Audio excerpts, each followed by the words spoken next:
And I wasn't fearful. I don't remember being fearful, but it was just strange.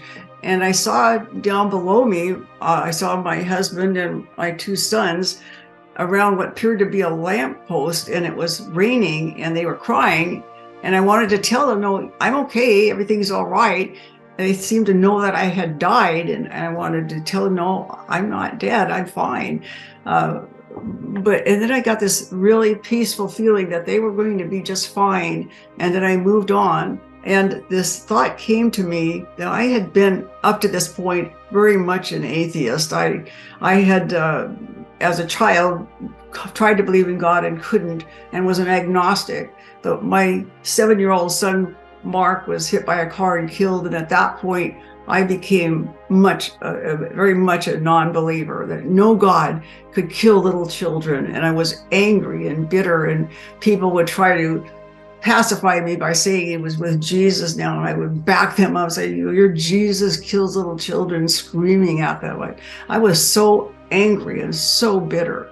And like I say, I tried to believe in God, but that just wasn't something that ever happened. So at this point came the thought to me, there is a God. And I heard this freight train noise, louder than anything that I've ever heard. The noise through my head, this horrendous noise, and something pulling through the middle of me like a rope going 1,000,000 miles an hour. And then it stopped, and I knew without any doubt that God did exist.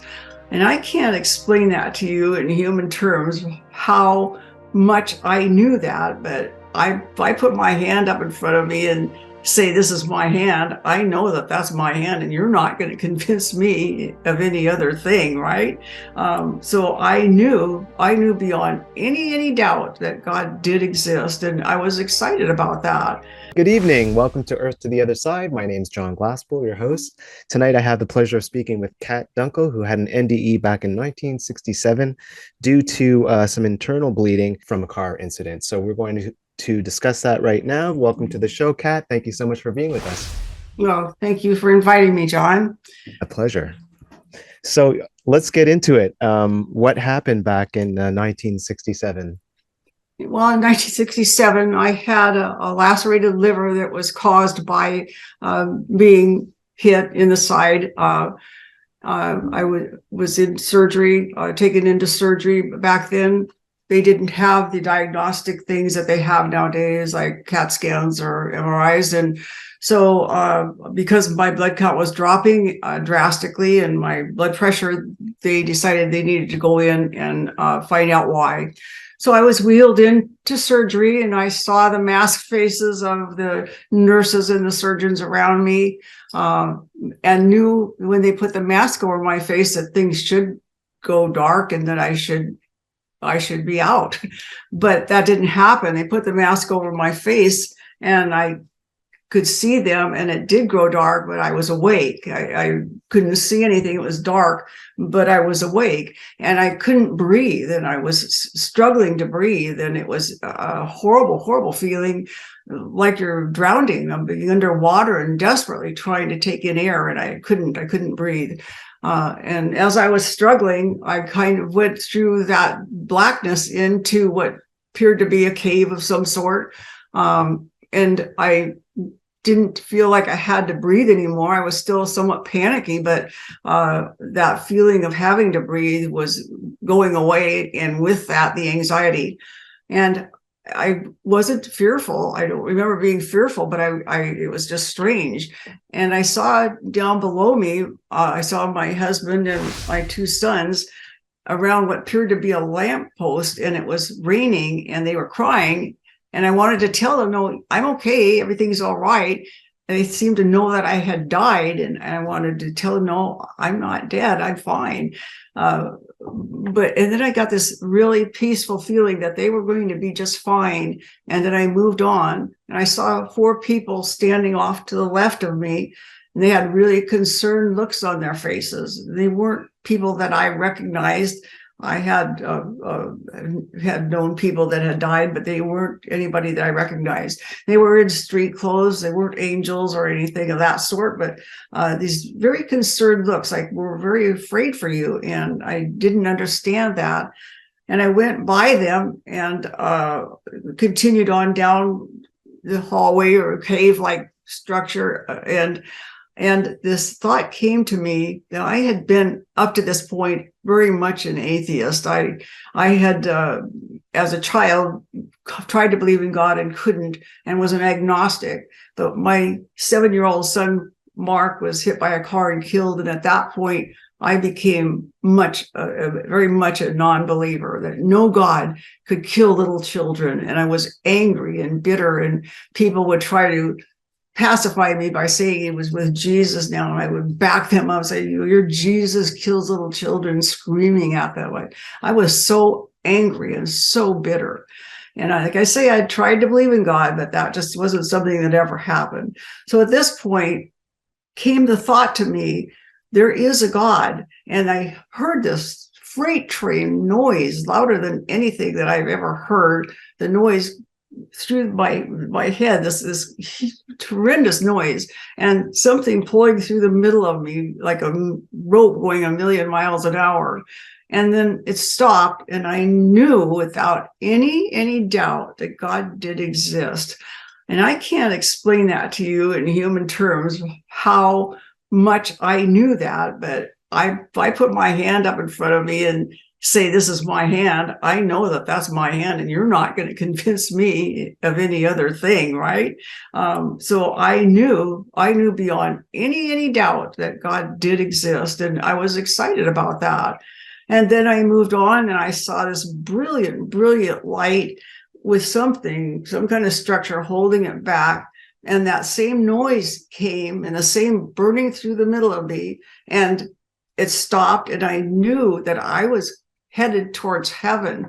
And there were emotions of this extreme peace that I've never felt, excitement, of euphoria, of just anything you could imagine that is the most intense, beautiful thing that could happen to anybody was happening to me. And I had no qualms about leaving my husband, my sons, to go here. That's all that mattered, that I was going to heaven. And the excitement was beyond my ability to explain it. Then the noise came again, and the burning through my chest, and all of a sudden I felt there is no hell, and the bottom dropped out at that point, like being in an elevator and the bottom dropped out, and you're falling into this total darkness, and falling and screaming and hearing screams and screaming out that I believe in you, God. And I knew I was in hell. And again, I can't explain how I knew that, but I did know that that's where I was. I knew that I thought God doesn't even know I'm here, that I am completely away from anybody or anything. I'm non-existent. I'm going to fall and burn and scream for eternity. I can't commit suicide. No one's going to be able to, because nobody even knows I'm there. Nobody's going to save me, not even God. He doesn't enter into this place. I guess I don't know. Anyway, I was screaming, God, I believe in you. Please, God, take me from this place. But this hopelessness was there. And then all of a sudden it just stopped, and I started spiraling backwards, back through the tunnel. And I got to a point near the entrance, or the entrance of it, and I heard an audible voice say to me, bring people to me. Then I felt this actual will to live enter back into my body. You can call it your spirit, whatever you want, but I call it the will to live, because once you lose the will to live, you die. And so the spirit leaves you, you die, you separate your body from your spirit. You're still you, because you are, I believe, your spirit. You're not this flesh and blood thing that's going to turn to dust. You are a spirit that lives for eternity.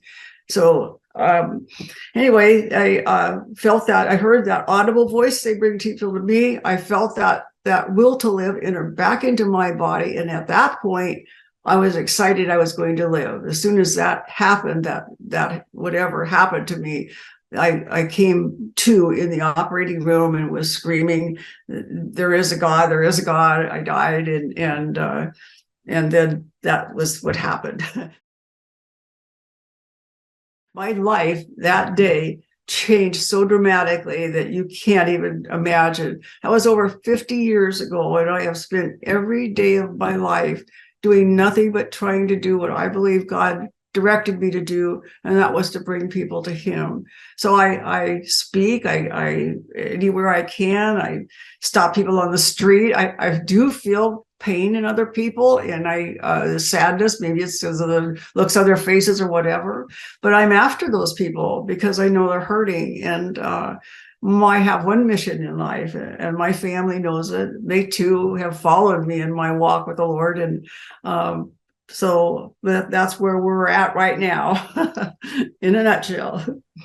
Thank you very much for sharing that. That's amazing. And do you feel then that since your experience, your intuition has been heightened? Well, I think so. I don't know, but because that's such a passion with me, that certainly it has been heightened because of that reason.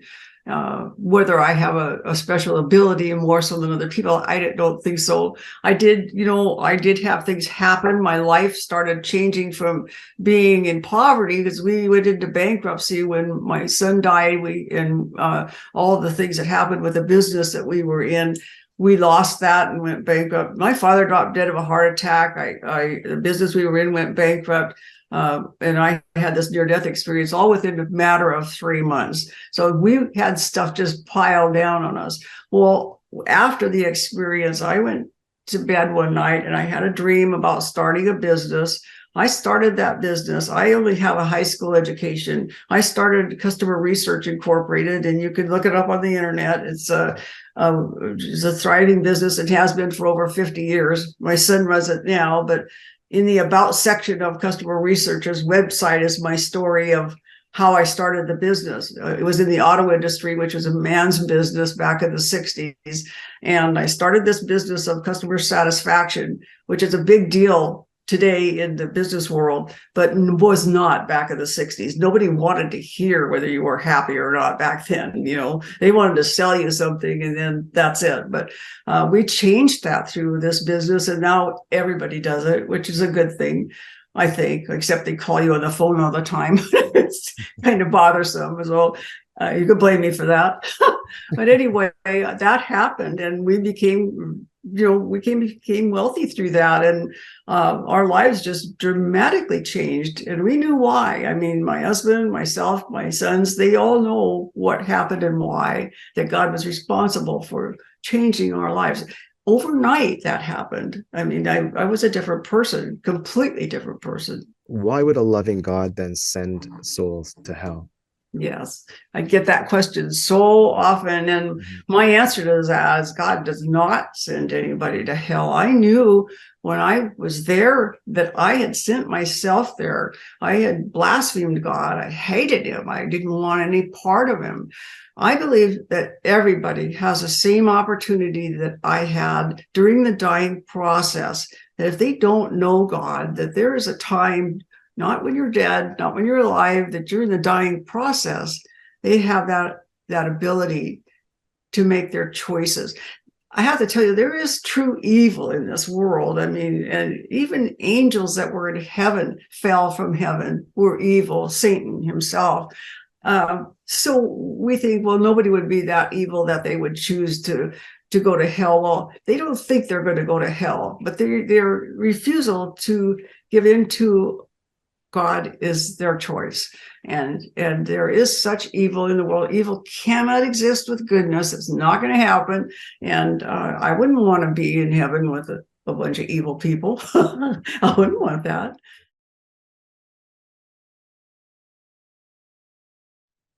I believe it's an actual place. I believe that heaven's an actual place, hell's an actual place, God is an actual being, which we are. And he's the supreme being. All that. I know. As far as I knew and could see, it was definitely a place that you don't want to be. And I wrote a book, and the title of my book is "It Safe to Die?"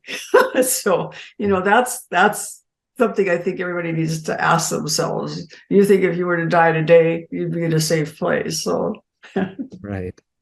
Well, we'll put a link to your book in the description for sure. As a child, I think kids just kind of believe in God. I mean, you don't have any reason not to. And Jesus loves me. You sing those songs, and everything's pretty happy until you start realizing what life's all about. We don't, any of us, get through this life without tragedies happening, losing loved ones, or whatever, some kids being teased and growing up with these horrible, inadequate feelings of themselves, and terrible things that happen to people. So, through life and its circumstances, my parents were alcoholics. I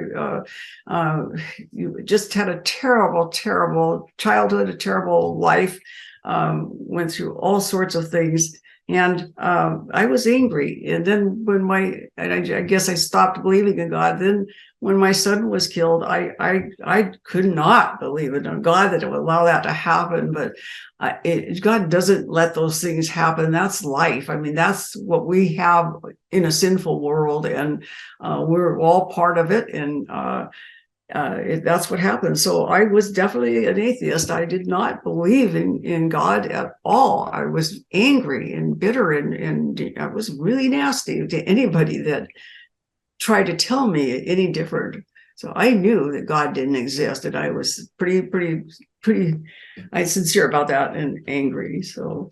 Yeah. And I know you mentioned it, you did mention it when you were describing your experience, that there was a point in which everything turned and you suddenly knew there was a God. Can you expand on that a little bit? Like, what point was that when that happened? Well, first this noise came, and this burning through my middle. Like the only thing I could maybe say about that is that it was like God was burning out of me all of the hatred and the anger and the frustration, and all the things, that negative things would bring just torn out of me. I don't know. That's what it was. I still have the question, why did that happen? What's that all about? There's a lot I still don't know. I don't know who the four people were in the cave that were looking so concerned. It seems as though they knew what I was going to go through. It was a traumatic thing. It's not just a matter of this burning through me and then all of a sudden I knew. It was that noise that nothing like on earth that I've ever heard. So loud and just earth shattering. And then it's like the whole inside of me being pulled out of me, and then it stopped, and then that revelation would come. There is no God, there is no heaven, there is no hell. And the knowing, I wish I could in just a little way explain what that was like, but well, look at me. For 50 years, I have done nothing except what God did. Well, I play a little golf now and then, but I'm a normal human being. So anyway, but that everybody I play golf with, they know who I am. I'm the church lady, even though I don't particularly go to one church or another, or religion. I don't really even like religion, and Jesus didn't like religion either. But I like relationship with God. I like knowing everything I can about God. I think the Bible is a good resource, whether you're a believer or not. It's history. So, all those things I find fascinating. And yeah, I mean, all we can do is the best we can do, right? I mean, our hearts are right. We're trying desperately, all of us, I think, to know the truth. Sure. And if our hearts and our minds are open to that, I believe that God will bless that. But He has given us a lot. I believe a lot through Christianity, and so I know that there's a lot of people, especially in this realm, that don't believe in that, don't believe in Jesus Christ, don't believe in the Bible. They believe in, I'm not sure whether they believe in a God at all, or they believe themselves to be, to get to the point of being God.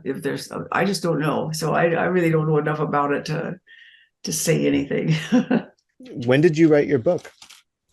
I wrote it the first time right after, probably maybe 4 or 5 years after my experience, just to document it down.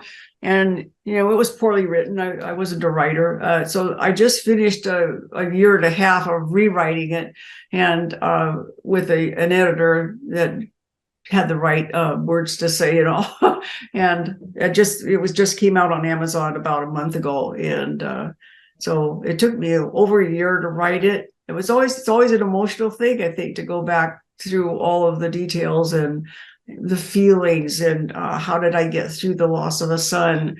How did I get through living with alcoholic parents? How did I get through these losses in my life, or could overcome insecurities that I had? How did I start a business that became a worldwide sensation, with no education or anything?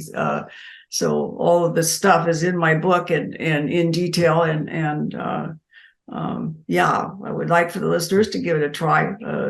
I think I wrote it for people who are hurting. I mean, if someone has lost someone in their lives, maybe even lost a job, lost a loved one, loss of any kind. I went through it all, and we succeeded. Yeah.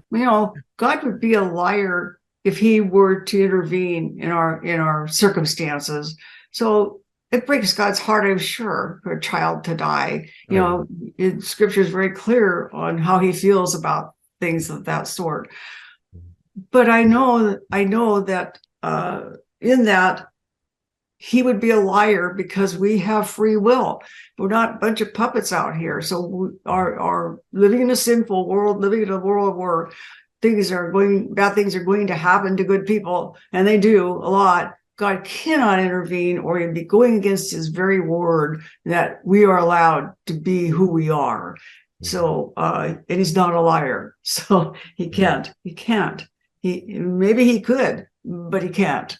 And if anybody has any questions or concerns, I'd love for them to contact me, and can do so through the internet. So I would love for you to put my email out there for them to see, and have them contact me, or the comments on your show. I'm sure you have them, right?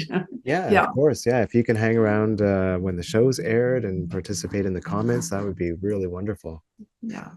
Well, thank you. Thanks again for sharing your story, and really appreciate you being on the show, and really, well, I just appreciate you. Thank you so much for doing this. Thank you, Don. Thank you very much. My pleasure. You're welcome. Bye. Bye-bye.